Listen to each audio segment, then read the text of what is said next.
मुझे देख तालिबे मुंतज़िर, मुझे देख शक्ल मजाज में, जो खुलूसे दिल की रमक भी है तेरे दाए नियाज में। मुझे देख रिफत को हमें, मुझे देख पस्तिए का हमें, कभी बुलबुलों की सदा में सुन, कभी देख गुल के निखार में।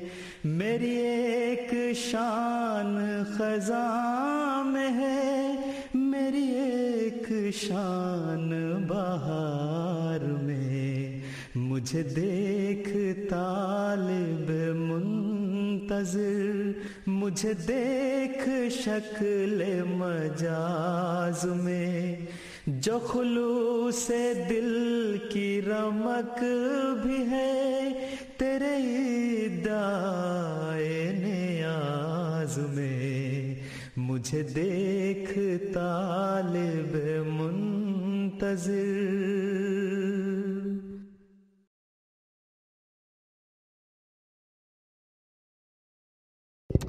हम इस वक्त सीवर्ड एयरपोर्ट पर मौजूद हैं। जिम मेरे साथ मौजूद हैं जो कि एक मुकामी फ़िज़ाई कंपनी में जहाज़ उड़ाने का काम करते हैं, पायलट हैं। मैं इनसे सीवर्ड के मतलब कुछ सवालात करूँगा। So Jim, for how long have you been living in Seward? For 6 years now. Jim 6 साल से सीवर्ड में रह रहे हैं। So how do you like the place? Would you like to tell me something about this place itself? It's a very good town, very friendly town, small but plenty of nice people. एक छोटा कस्बा है लेकिन बहुत अच्छे लोग हैं यहाँ के और रहाइश बहुत अच्छी है। So tell me about the difference between summer and winter. Well, winters are very hard. It's very cold and a lot of snow and mostly cloudy and windy. The summers can be like this sometimes, but it's also rainy at times and cool in the 40s. So it's a wide variety. The summer times are wonderful. गर्मियों का मौसम यहाँ पे बहुत अच्छा होता है। बाद वक़्त ऐसा जब सूरज चमक रहा है, बाद वक़्त बारिश भी पड़ सकती है। सर्दियों में अलबत्ता जिम का कहना है कि बहुत ठंड पड़ती है और बाद वक़्त यहाँ पे रहना बहुत मुश्किल हो जाता है। What would you say, how much snowfall do you guys get in the town and in the mountains and in the town? In the mountains can get over 30 feet of snow, and in You mean the accumulation? yes, all winter long, over 30 feet. In town, they may have 5 or 6 major storms a year and 2 feet at a time. पहाड़ों पर बर्फ़ जो है तकरीबन 30 foot तक जमा हो जाती है विंटर के दौरान, मौसम सरमा के दौरान, जबकि शहर के तकरीबन शहर के अंदर 5 से 6 मुख्तलिफ मौसमी तूफ़ान आते हैं और हर दफ़ा 2 से 3 फुट तक जो है बर्फ़ वो पड़ती है। What would you tell me about the daylight? Like in summer, how long is the day, and in winter, how long is the day? Well, in the wintertime, it doesn't get light until 10 in the morning and starts to get dark again at 3 in the afternoon. In the summertime, just a couple of weeks ago was our solstice, and it never got dark. But normally during the summer, it's light until 10, 11 o'clock, and then starts to get a little bit darker, and then starts to get bright again at 2:30 and 3 o'clock. सर्दियों में 10 बजे के करीब सूरज निकलना शुरू होता है और 3 बजे दोबारा अंधेरा होना शुरू हो जाता है। गर्मियों के मौसम में कभी अंधेरा नहीं होता। रात को 10-11 बजे के करीब रोशनी कम होनी शुरू होती है और सुबह 2-2:30 बजे के करीब रोशनी ज़्यादा होनी शुरू हो जाती है। Anything else you'd like to tell us about Sivert? Any speciality of the town? Like what do people do here? Well, as fishing and tourism are the main industries. But it's a good place to visit. There's lots of wildlife here. There's moose that walk across our runway sometimes. There's a lot of eagles that live across in the woods right over here. There's always something interesting happening as far as the wildlife and the wilderness. Seaward रहने के लिए एक बहुत अच्छा कस्बा है और इनका कहना है कि बाज़ औक़ात मूज़ भागते हुए रनवे पर भी आ जाते हैं और बहुत सारे उकाबों की रिहाइश वो सामने वाले दरख्तों में है। उकाब अमेरिका का सरकारी निशान भी है। हमारी उकाब से मुराद बॉल्ड ईगल है जिसका सर सफ़ेद रंग का होता है। would you take us for a ride up in the sky and show us around? हमें आप सैर करवाने के लिए ऊपर ले जाएंगे? I'd be happy to. It's beautiful out there. You'll really like it. All right, so we will tell me how old is this plane? It's 28 years old, 1981. तो नाजरीन 28 साल पुराने जहाज़ पर हम जान हथेली पर रखते हुए रवाना होते हैं और आपको ग्लेशियर्स के पीछे और पहाड़ों के पीछे ले जाते हैं।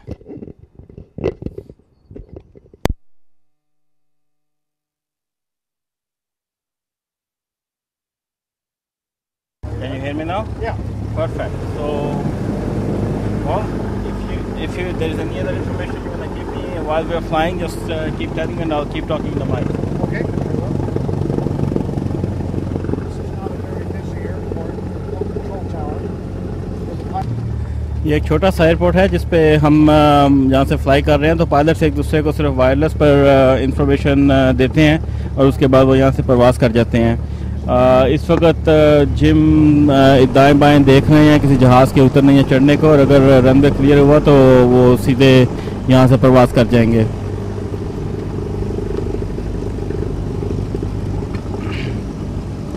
धूप निकली हुई है और मौसम बहुत मुनासिब लग रहा है इस परवाज़ के लिए, तो इंशाल्लाह हम उम्मीद करते हैं कि हम आपके लिए बहुत अच्छी इन्फॉर्मेशन जो है वो इकट्ठी करके ला सकेंगे और आपको बहुत खूबसूरत नज़ारे जो हैं नीचे ग्लेशियर के दिखा सकेंगे।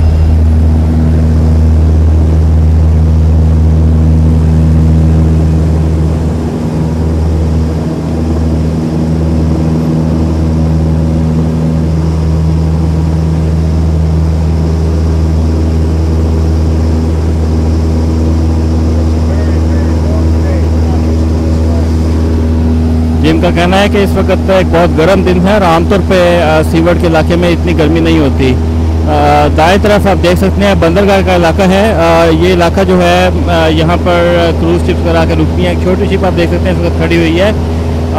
अलास्का का इलाका क्रूज शिप्स के लिए बहुत ज़्यादा मशहूर है और गर्मियों के मौसम में ख़ास तौर पर बहुत सारी क्रूज शिप्स यहाँ से गुजरती हैं।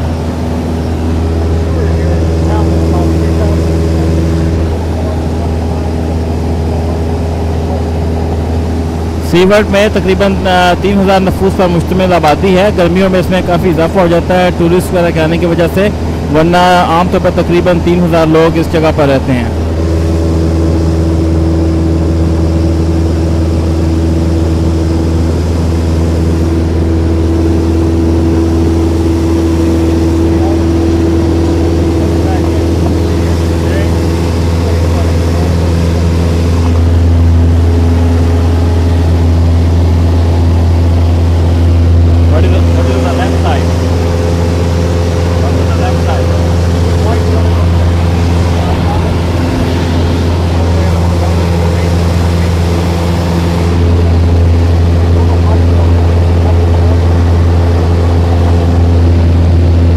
तरफ जो आपको छोटी बिल्डिंग्स नज़र आ रही हैं वो शिप डॉक है, जहाँ पे बड़ी शिप्स को मरम्मत वगैरह के लिए लाया जाता है और उनकी पेंटिंग वगैरह की जाती है।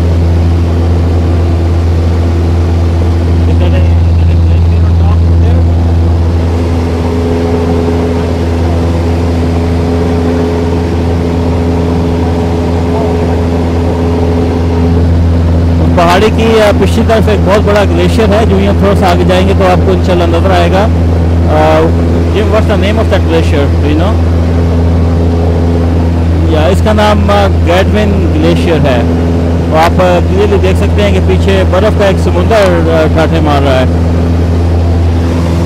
और ये जो नीचे की तरफ अगर आप देखें तो ये सारी फिशिंग बोट्स हैं और इस इलाके में बहुत ज़्यादा लोग फिशिंग के लिए जाते हैं।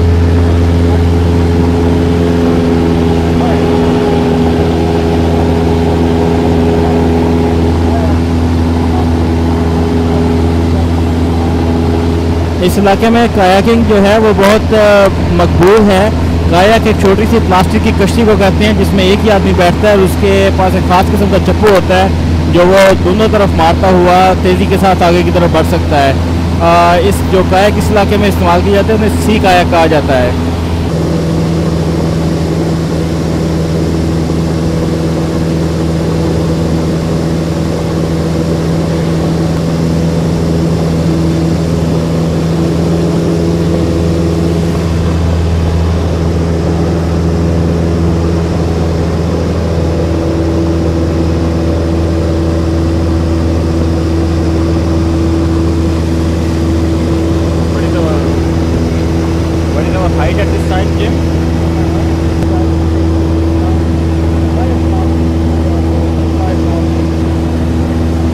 हमारे दाएं तरफ जो पहाड़ियाँ हैं ये तकरीबन 3000 फुट बुलंद हैं और हमारी बुलंदी इस वक्त तकरीबन 2000 फुट के कुछ ऊपर है।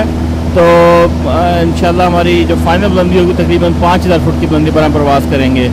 जो सबसे ऊंची पहाड़ी इस इलाके में है वो आपको दूर नज़र आ रही है धुंध में छुपी हुई, उसकी बुलंदी तकरीबन 5000 फुट है।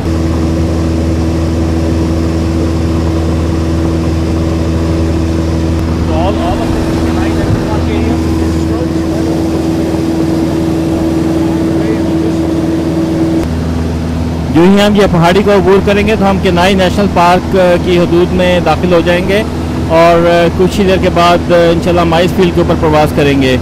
आइस फील्ड ग्लेशियर्स के एक ऐसे मजमूए को कहते हैं जहाँ से एक से ज़्यादा समुद्रों में पानी जाता हो। आपको पता है कि ग्लेशियर जब पिघलता है तो उसमें से दरिया निकलते हैं और दरिया आखिरकार जाकर किसी न किसी समुद्र में गिरते हैं। अगर ग्लेशियर से निकलने वाले दरिया एक से ज़्यादा समुद्रों में गिर रहे हों तो उस ग्लेशियर्स के उस मजमूए को आइस फील्ड कहा जाता है।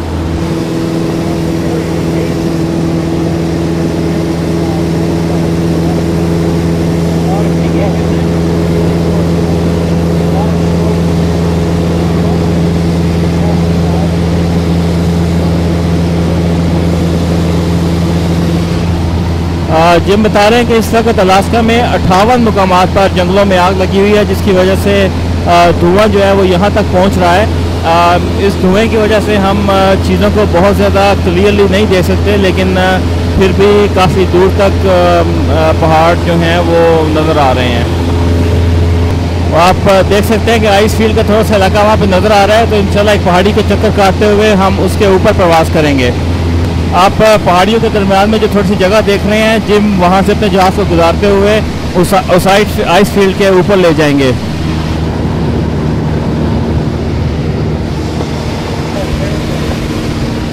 बेयर ग्लेशियर सर, इसका नाम बेयर ग्लेशियर है। आप देख सकते हैं कि दाएं तरफ नीचे किस तरह से हर तरफ बर्फ़ बिखरी हुई है और पानी भी नज़र आ रहा है। एक इंतहाई खूबसूरत नज़ारा जिसे देखकर अल्लाह ताला की कुदरत का जो है सुभान अल्लाह कहने को दिल करता है और शुक्र अदा करने को भी दिल करता है कि अल्लाह ताला ने हमें ये नज़ारे देखने का मौका अता फरमाया। अगर आप देखें तो इंतहाई खूबसूरत पहाड़ियों की इस वक्त चोटियों से हम गुजर रहे हैं और दाएं तरफ नीचे जो है वो आइस फील्ड भी, हार्डिंग आइस फील्ड नज़र आ रहा है और आगे की तरफ जो है वो पानी पिघला हुआ है, लेकिन दरमियान में जो आइसबर्ग्स हैं वो हर तरफ बिखरे हुए हैं। एक और पॉसिबिलिटी यहाँ पे आने की ये भी हो सकती है कि बाज़ लोग यहाँ पे अपने सी कायाक के साथ भी आते हैं। सी कायाक के साथ आने के लिए आपको काफ़ी जो तजर्बा और काफ़ी हिम्मत दरकार है। अगर आप नीचे दिखा सकें तो वो नीचे एक कश्ती खड़ी हुई है, वो ज़रूर कोई साहब जो है अपनी कश्ती पे आएँ और वहाँ पे चंद एक मकानात भी बने हुए हैं नीचे दाएँ तरफ अगर देखें तो डेफिनेटली यहाँ पे बाज़ लोग ऐसे लग रहे हैं जैसे हट्स बने हुए। Gym is there huts down there, those are those weekend holiday huts और दोज वंस वो जो वो हट बने हुए हैं वो कायाकर्स के जो हैं वो कैंप हैं। लेकिन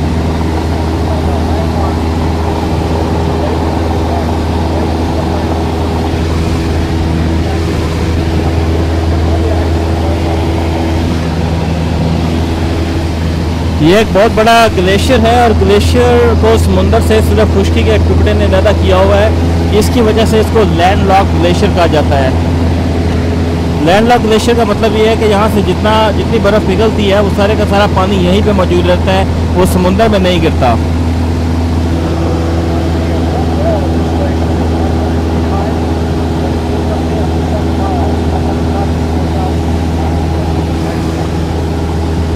यहाँ पे बर्फ़ की मोटाई जो है तकरीबन 100 फुट है, लेकिन पीछे की तरफ ये 7 मील तक ये ग्लेशियर जो है वो फैला हुआ है और 7 मील पीछे इस ग्लेशियर की मोटाई जो है वो तकरीबन 4000 फुट के बराबर है।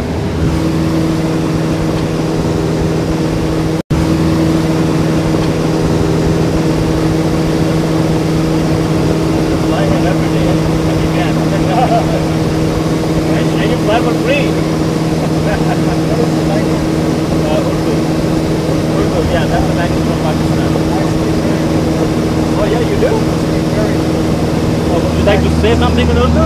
I speak no Urdu. My first Pakistani customer. Oh, thank you very much. Oh, I'm going to talk about that. I'm going to enjoy this, not talking about political stuff. When I was a boy, I lived a lot.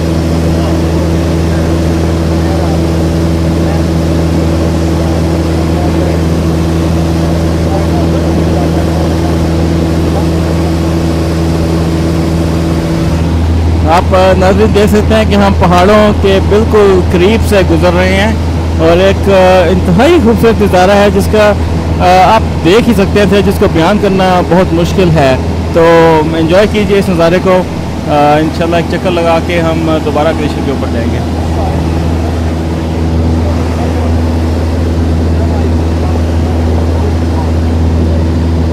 What's the name of that one? Ayalik.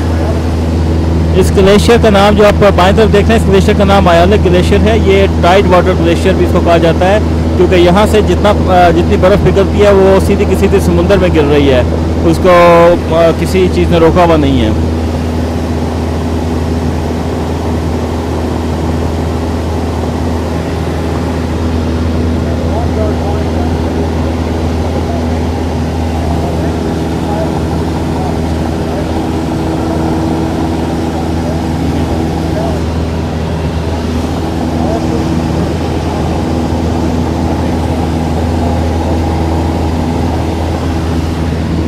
अगर आप नीचे देखें तो बर्फ़ के दरमियान आपको मिट्टी का एक पहाड़ नज़र आ रहा है। मिट्टी के इस पहाड़ को मोरेन कहा जाता है।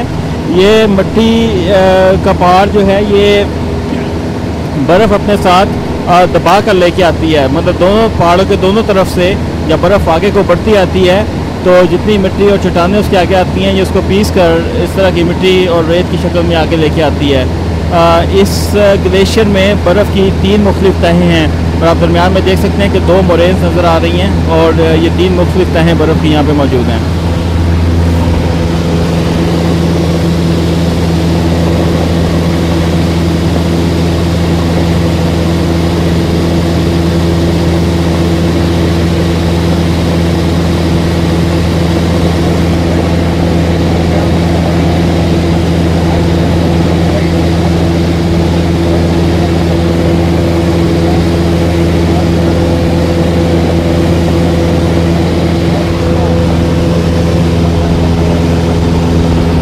जैसे मैंने पहले बताया कि आइस फील्ड जो है मुख्तलिफ ग्लेशियर्स का एक मजमूआ होता है, तो जिम मुझे बता रहे हैं कि हार्डिंग आइस फील्ड जो है ये 34 मुख्तलिफ ग्लेशियर्स का एक मजमूआ है।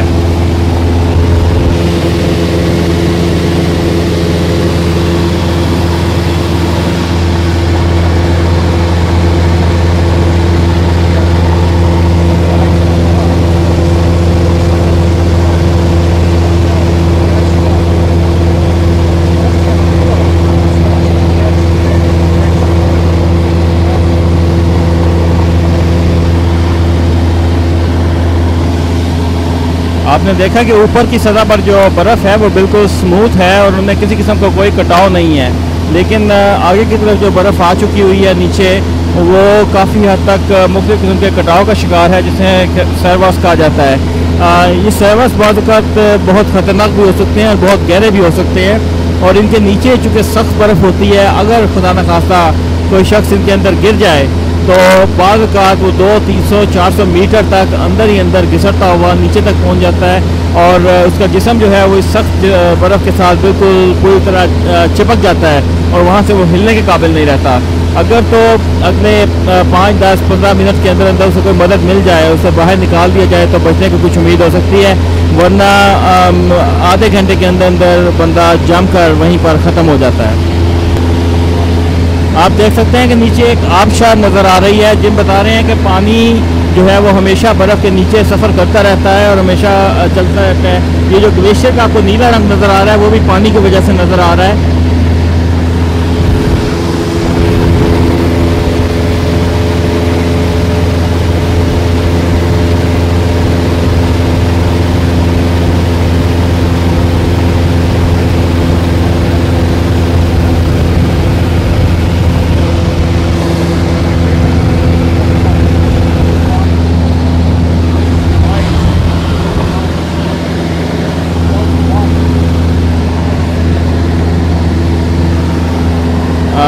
जिम का ये पसंदीदा मुकाम है। आप देख सकते हैं कि यहाँ पे पानी बिल्कुल नीले रंग की शक्ल में बर्फ़ से ऊपर का ऊपर आ गया हुआ है। तो यहाँ पे जो कट्स हैं, जो सर्विस हैं, वो बहुत ज़्यादा गहरे हैं, जिसकी वजह से नीचे से पिघलने वाला पानी जो है वो सरफेस के ऊपर आ गया और प्यालों की शक्ल में यहाँ पे जमा हुआ है।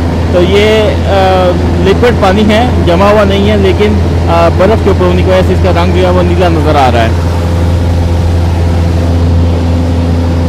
और ये आप कट्स को बड़े करीब से देख सकते हैं। इस वक्त हम इन कट से सिर्फ चंद 100 फुट की ऊंचाई पर हैं और आप देख सकते हैं कि बाज़ कट जो हैं वो बहुत ज़्यादा गहरे हैं।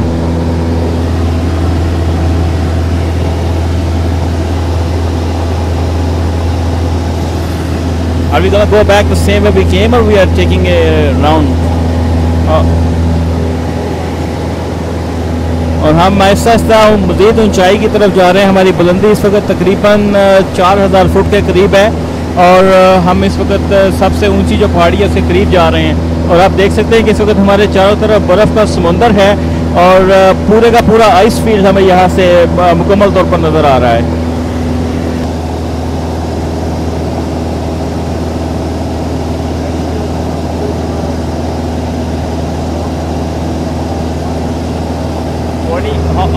Sorry, what was east to west?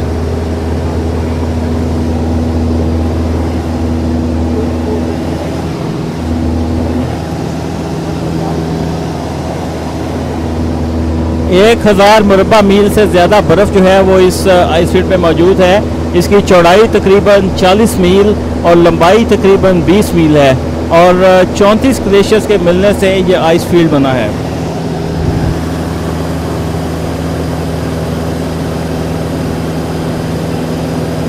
Supposed to be one of the biggest glaciers in the world, or yeah, wow, sorry. दुनिया के 10 सबसे बड़े आइस फील्ड में से एक है।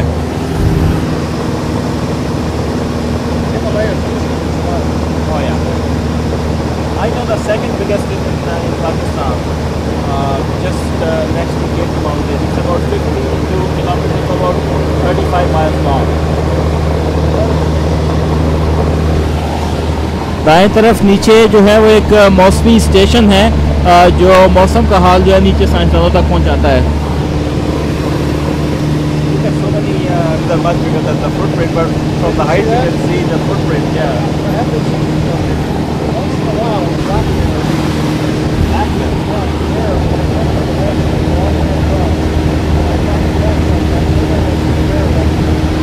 जिम बता रहे हैं कि बाज़ औक़ात वो यहाँ से काले रीछों को भी गुजरते हुए देखते हैं।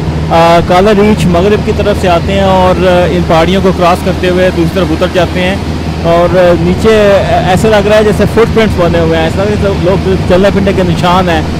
और बाज़ औक़ात ऐसा होता है कि लोग यहाँ पे चलते हुए आते हैं, जैसे वेदर स्टेशन में देखा, लेकिन ये कोई इतना कॉमन सीन नहीं है।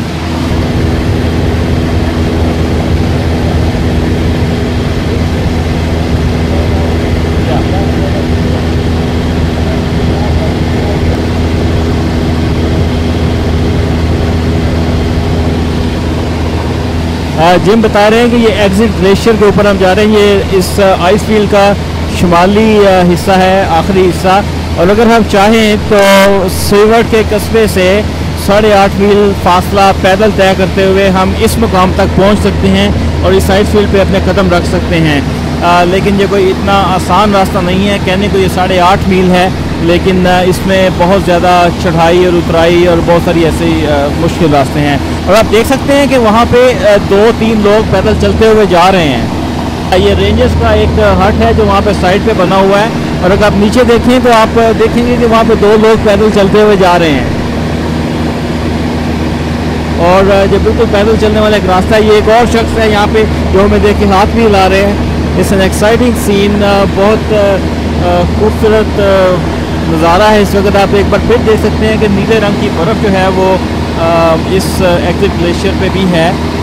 हम एग्जिट ग्लेशियर को टच करने के लिए तो हमें सिर्फ तकरीबन 1 घंटे की ज़रूरत है, लेकिन अगर हम ऊपर आइस फील्ड तक आना चाहें तो ये तकरीबन 8.5 मील का फासला हमें तय करना पड़ेगा, जो शायद वक्त की कमी और हिम्मत की कमी की वजह से हम ना कर सकें। ग्लेशियर से पिघल कर आने वाले पानी में जो रास्ते बनाए हुए हैं, जो दरिया बनाए हुए हैं, आप देख सकते हैं कि जगह जगह से पानी जो है वो पिघल कर नीचे आ रहा है। और ये जो पहाड़ियाँ हैं इनका नाम कीनाई माउंटेन रेंज है और आइस फील्ड जो है वो बीनी के दरमियान में वाक़ है। और जो पार्क है उसका नाम भी इसी वजह से कीनाई फ्योर्ड नेशनल पार्क रखा गया है।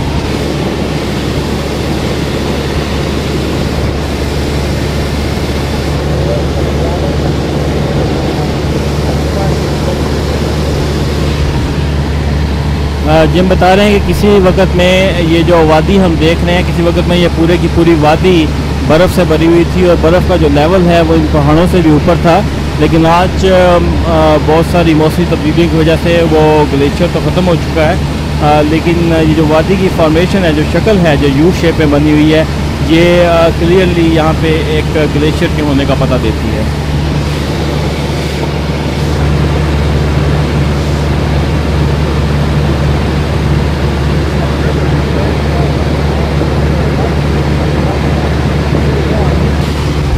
इस वक्त बर्फ़ बहुत तेज़ी से पिघल रही है और इस दरिया के जितने भी चैनल हैं सब के सब में पानी जो है वो आ रहा है। अगस्त के आखिर तक बर्फ़ पिघलनी बंद या बहुत कम हो जाएगी और उसके बाद इस दरिया में पानी भी बहुत कम हो जाएगा। इस वक्त हम तकरीबन 1000 फुट की बुलंदी पर प्रवास कर रहे हैं। दाएं तरफ आप एक बहुत खूबसूरत आबशार पहाड़ में से गिरती हुई देख सकते हैं। इस बुलंदी से काफ़ी छोटी नज़र आ रही है लेकिन इसमें काफ़ी ज़्यादा पानी जो है वो गिर रहा है।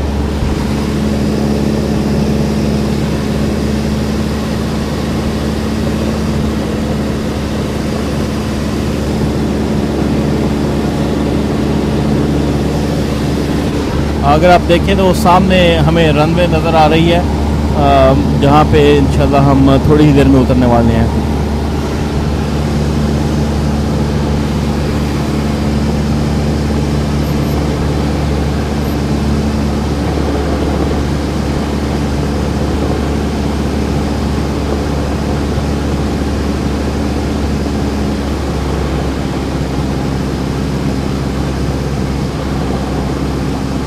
नीचे सीवर्ड का कस्बा नज़र आ रहा है और वो सामने जो 2 रनवे नज़र आ रही हैं उनमें से किसी एक रनवे पे हम इंशाल्लाह उतरेंगे।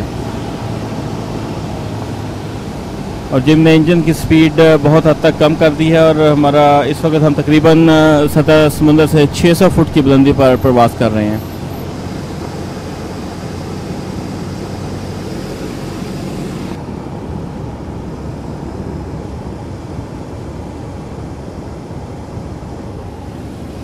जहाज़ की बुलंदी 400 फुट और इस वक्त देखने में से बिल्कुल ऐसे महसूस हो रहा है जैसे जिम ने बिल्कुल इंजन को बंद कर दिया है और लहजा ब लहजा बुलंदी कम हो रही है और हम इस वक्त तकरीबन 200 फुट की बुलंदी पर प्रवास कर रहे हैं और रनवे नंबर 16 पर इंशाल्लाह चंद सेकंड में हम उतरने वाले हैं। जिम बड़ी मुहारत के साथ जहाज़ के कल पुर्जों को छेड़ते हुए आहिस्ता आहिस्ता जहाज़ की बुलंदी को कम कर रहे हैं और इंशाल्लाह अगले 2 सेकंड में हम उतर जाएंगे।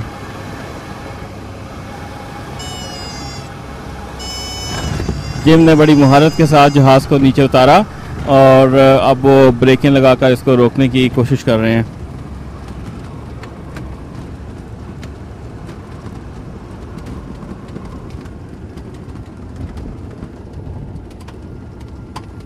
मुझे देख तालिबे मुंतज़िर, मुझे देख शक्ल मजाज में, जो खुलूसे दिल की रमक भी है तेरे दाए नियाज में। मुझे देख रिफत को हमें, मुझे देख पस्तिए का हमें, कभी बुलबुलों की सदा में सुन, कभी देख गुल के निखार में।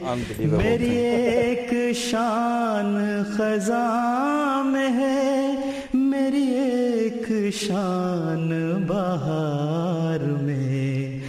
मुझे देख तालिब मुंतज़िर, मुझे देख शक्ल मजाज में, जो खुलूस दिल की रमक भी है तेरे इदाए नियाज़ में। मुझे देख